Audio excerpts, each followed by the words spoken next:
حضور کو بھیجا پوری نوع انسانی کے لیے اور بھیجا غلبہ دین کے لیے، تو مقصد بعثت کی تکمیل اسی وقت ہوگی جبکہ کل عالم انسانی پر اللہ کا دین غالب آ جائے۔ اسی کے ساتھ اب ذرا یاد کیجئے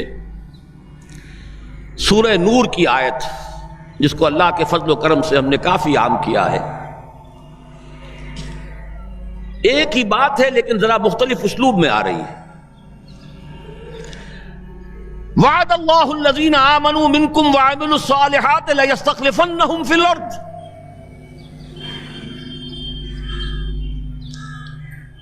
وعد اللہ الذین آمنوا منکم، یہاں منکم پر ذرا زور دیجئے، کن سے خطاب ہو رہا ہے؟ مسلمانوں سے۔ لیکن ان مسلمانوں کے لیے دو کوالیفیکیشنز، دو پری کنڈیشنز۔ اے مسلمانوں، اللہ کا وعدہ ہے تم میں سے ان سے جو ایمان اور عمل صالح کا حق ادا کر دیں، انکنڈیشنل نہیں ہے۔ وعد اللہ الذین آمنوا منکم وعملوا الصالحات، ایمان اور عمل صالح کا حق ادا کر دو تو اللہ کا وعدہ ہے، اور وعدہ کتنا مؤکد ہے، نون مشدد کے ساتھ تینوں دفعہ، اور ایک ہی بات کو تین اسلوبوں میں۔ لَيَسْتَخْلِفَنَّهُمْ فِي الْأَرْضِ،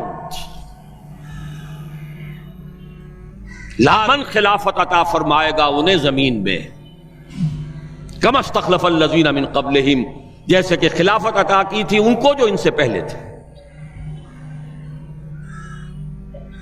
جب مسلمانوں کو خلافت اور حکومت عطا ہو جائے گی تو اس کا منطقی نتیجہ ہوگا کہ دین غالب ہو جائے گا، لیکن اس کو بھی کھول کر بیان کر دیا، وَلَا يُمَكِّنَنَّ لَهُمْ دِينَهُمُ الَّذِي ارْتَضَىٰ لَهُمْ، اور لازماً متمکن کر دے گا، غالب کر دے گا ان کے اس دین کو جو اللہ نے ان کے لیے پسند فرما لیا ہے۔ اليوم اکملت لکم دینکم واتممت علیکم نعمتی ورضیت لکم الاسلام دینا۔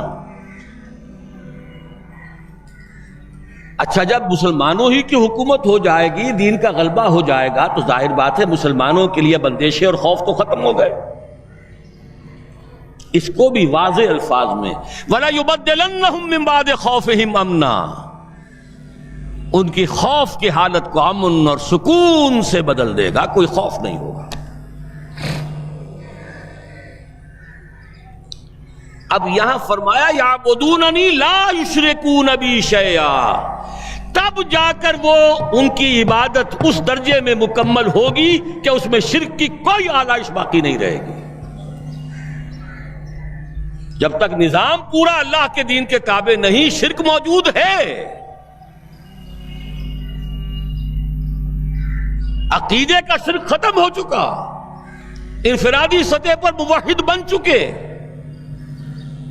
لیکن یہ تو تین کام جب ہوں گے کہ اللہ کا دین غالب ہو جائے، اللہ کی حکومت اور مسلمانوں کی خلافت قائم ہو جائے، تب کہیں جا کر وہ بات ہوگی لا یشرکون بی شیئا، پھر شرک کا ہر شائبہ ختم،